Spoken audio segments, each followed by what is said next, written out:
I bring up, and I'm very proud of her, our Dutchess County Poet Laureate, I want to bring up this gentleman who I always embarrass him because I love his work.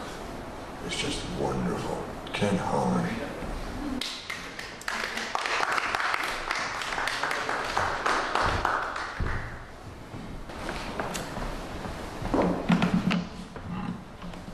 I almost feel I need to start off with an apology because I'm going to read 3 poems, and the first 2 are yes, Father's Day. This first one is not about my father, it's about the big father. It's called Fathers and Sons. And I pulled all these 3 poems out of the attic. If God had a mistress, and they a child, neither heaven nor hell would suffice.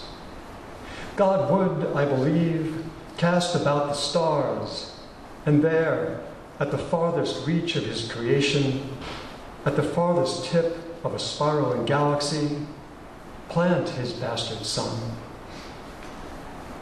The cartographer's map is bordered with hydras and ships sea-wrecked within the grip of benthic, one-eyed horrors.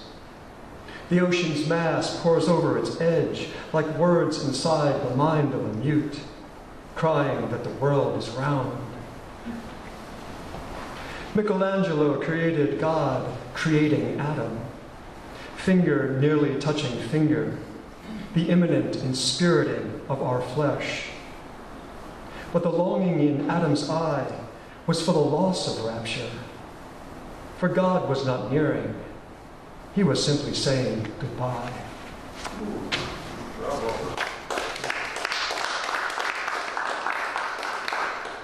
This is more a father poem. So, in imagining that my father was a youth, and just to clarify, the setting is like in a Greyhound bus station during a winter storm. First 2 words are a winter storm. Winter storm, Uniontown, Pennsylvania. Snow banks against his body. Air so frigid scent crystallizes, breaks in the warmth of his mouth. A greyhound in full stride leaps atop a 40-foot pole. Everything's trying to escape. The sun nothing more than a gesture in the sky, a wing skirting low, contrail of feathers. The station door locked against dawn's early hour. He imagines the heat inside. The air smells of coal slag, snow perversely white. In his mind, the struggled breathing of his father's blocked lungs. You never want a disease with the word black in it. It's like a nod from the darker side of heaven.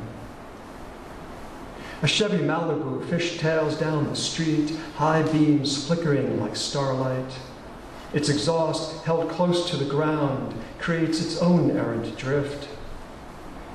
His mother still pulls brown crusted bread from the belly of her oven.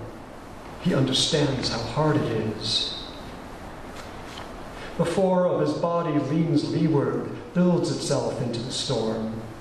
Telephone poles bear a facing of ice, grasp their slumping weight of wire, as crows ride the line in shifting search of foothold.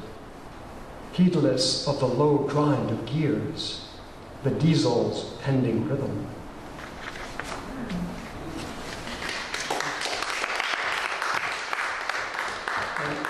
I was going to try to even it up a little bit originally with a mother's poem, because it's Miss May. But about a week ago, I got an acceptance from the Carolina Quarterly, and so I thought I would read that poem. It's called The Bones of the Monks. The bones of the monks are Lego in their chapels, skulls stacked into the shape of altars. Entire monks reassembled, their skeletons clothed in habit, set to rest beneath the clavicles of the devoted dead. Their brown robes cinched with the long frayed cord of their order, ossified heads tilted in the attitude of prayer, as if they still could. So this is Rome, where the living look upon the ruins and the ruins laugh back, jaws unhinged and gaping. What souvenir it would be to orphan just one bone, a femur in our luggage, like a gnarled staff of smuggled faith. We'd set it on the mantel above the fire, our dog dreaming its proper burial, the scrape of his claws, of his nails clawing into carpet, whimpering in anticipation of the day he'd unearth neither blood nor body, but ground-hardened marrow, scratching at the burrs of religion like fleas behind his ear. Thank you.